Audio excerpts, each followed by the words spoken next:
అన్న నమస్తే అన్న, మీ పేరు? శ్రీనివాస్. ఏం చేస్తుంటారన్న? నేను బార్లో పనిచేస్తుంటాను. ఏ ఏరియా అన్న మీది? Y junction, Gajuwaka. ఎలా ఉంటుందన్న ఈసారి పోటీ? 30 రోజులని ఎలక్షన్ ఉంది కదా, ఏంటి అసలు ఎలా ఉంటుందన్న?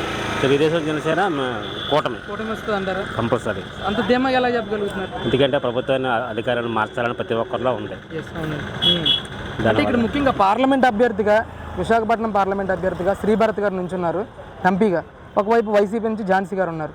ఎవరికి గెలుపు అవకాశం ఎక్కువ శాతం? భర్త గారికి ఎక్కువ అవకాశం, భర్త గారికే ఉంది. అని గెలుస్తారంటే న్యాయం చేస్తారంటారు?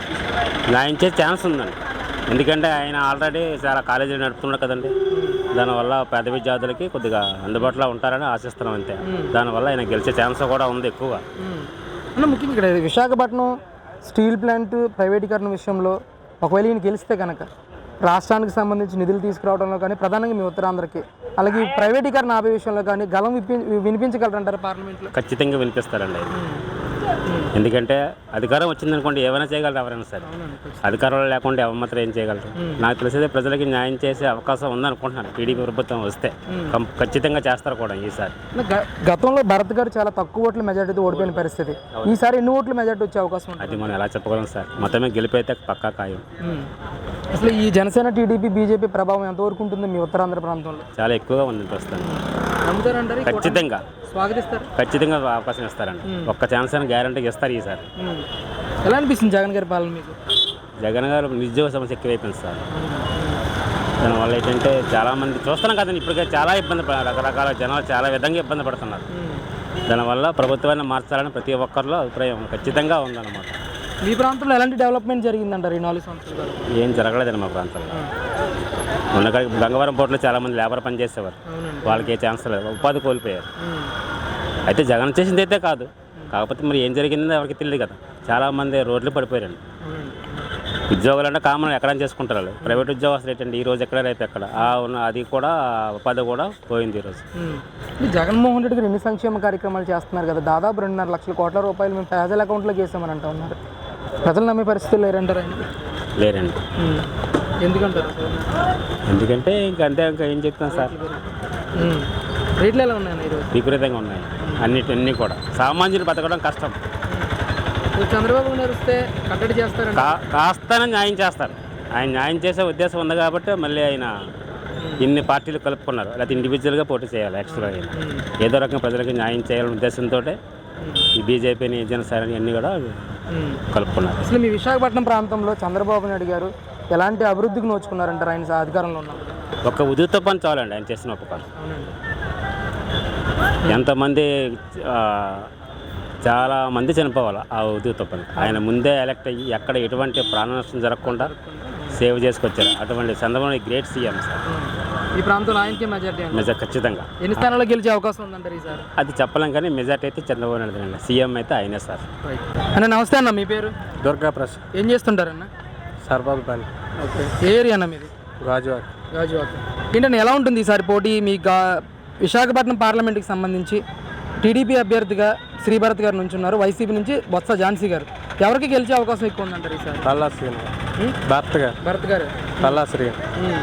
ఏమన్నా ఎందుకని అసలు ఈ పరిపాలన అంటే మరి సామాన్యుడు బతకడం చాలా కష్టంగా ఉంటుంది. ఈరోజు కరెంట్ బిల్ కట్టుకోవాలన్నా చాలా కష్టంగా ఉంటుంది. ఈరోజు ఇంటి అద్దె కట్టుకోవాలంటే నెలకి 5,000, ఇది వరకు 2,000, 2,500 అనేవి. ఇప్పుడు 5,000, 6,000 అంటే దేని చేత అంటే మూడు రాజధానులు అన్నాడు. దాని గురించి జనం అంతా బెంబెర్లు ఎత్తిపోయారు, కానీ ఏమీ లేదు. ఒక రాజధాని పరిపాలించలేనాడు, 3 రాజధానులు ఏం పరిపాలించలేదు. సామాన్యుడు ఎలా బతకగలడు? ఇప్పుడు ఈరోజు ఈ బండి మీద బతుకుతున్నాం. బండి మీద బతుకుతున్నా అంటే ఇప్పుడు కనీసం వీడి మీద వస్తే 500 రావచ్చు, లేకపోతే 600 రావచ్చు, లేకపోతే 1000 రూపాయలు రావచ్చు. ఎలా కరెంట్ బిల్లు అయ్యి ఎలా కట్టాలి? అద్దె సామాన్యుడు ఎలాగ 6,000, 7,000 అద్దె లేక పిల్లల్ని ఎలా పోషించాలి? దాన్ని బట్టి ఈసారి అయితే మరి పక్కగా టీడీపీ వస్తుంది. ఎలాంటి న్యాయం జరుగుతుంది అంటారు టీడీపీ వస్తే ఈసారి? జనానికి మేలు జరుగుతుంది పక్కగా. అందరికీ నమ్మకం అనేది ఉంది. దేనికంటే ఆ పరిపాలన కూడా బాగానే ఉంది, కానీ ఈ అరాచక పరిపాలనలాగా ఉంది. ఏంటంటే మీ ప్రాంతాన్ని చంద్రబాబు నాయుడు గారు ఎంత మేర డెవలప్ చేశారు గతంలో? ఇప్పుడు పరిస్థితి ఏంటి అసలు? ఇప్పుడు పరిస్థితి అంటే ఇప్పుడు డెవలప్మెంట్ అనేది ఏమీ లేదు. ఇది వరకంటే ఆయన చేసిన డెవలప్ ఉంది కానీ ఇప్పుడు డెవలప్ ఏమీ లేదు. ఇప్పుడు అంతా దోసుకోవడమే.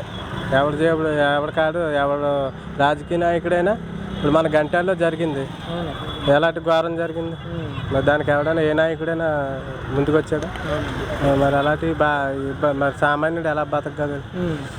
అసలు మీ ప్రాంతంలో టీడీపీ జనసేన బీజేపీ పొత్తు ప్రభావం ఎంతవరకు ఉంటుందంటారు? అసలు ప్రభావం బాగానే పొత్తు ఉంటుంది. ఓట్లు షేర్ అవుతాయి అంటారా వాళ్ళకి వీళ్ళకి? అవుతారు, ఖచ్చితంగా ఖచ్చితంగా అవుతుంది.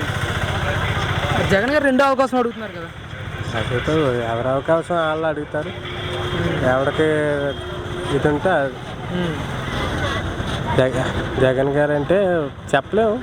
కాకపోతే ఈసారి జనాన్ని మార్పుని బట్టి మళ్ళీ ఒక అవకాశం మళ్ళీ టీడీపీకి జనసేనకి ఇద్దామని జనం ఉత్సాహం పడుతుంది. చంద్రబాబు నాయుడు గారికి అవకాశం ఇస్తే ఇక్కడ భరత్ గారు గెలిస్తే కనుక ఎలాంటి న్యాయం చేస్తారు మీ ప్రాంతానికి?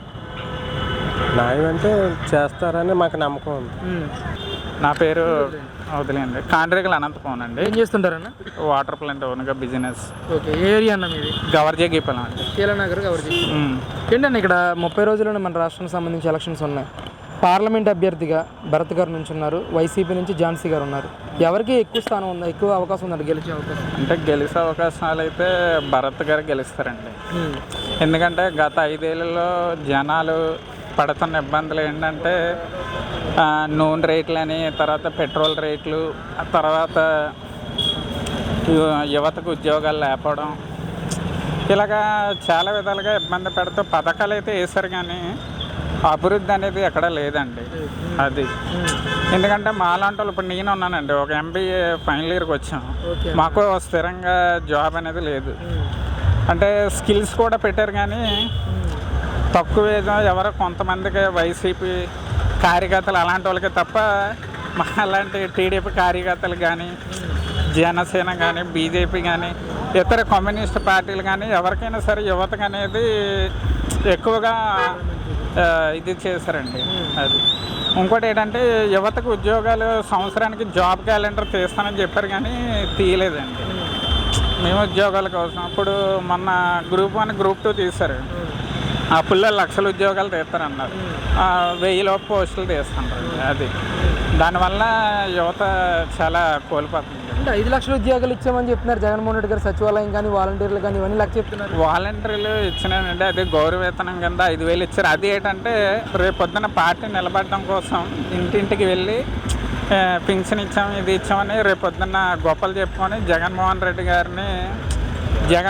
గారు ఏంటంటే ఆ పార్టీని బలోపేతం చేసుకోవడానికి వాలంటీర్లు పెట్టారు కానండి, లేకపోతే ఇది లేదు. ఎందుకంటే మొన్నటికి నేను న్యూస్లో చూశానండి, టీడీపీ కార్యకర్తని జగన్ గారి మీద దాడి జరిగితే ఒక అన్యాయంగా ఒక 6 అరెస్ట్ చేశారండి.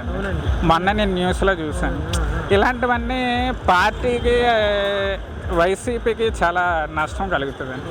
అందుకోసమే భరత్ గారు గెలుస్తారని నేను తెలియపరుస్తాను. ఎంత మెజార్టీ వచ్చే అవకాశం ఉందంట? అంటే ఇప్పుడు 170 స్థానాలకి మినిమం ఒక 100 నుంచి 110 స్థానాలు అయితే పక్కా వస్తుంది. అది కూటమి అండి. 100 నుంచి 110 స్థానాలు వస్తాయి, మిగతా వైసీపీ వస్తాయి.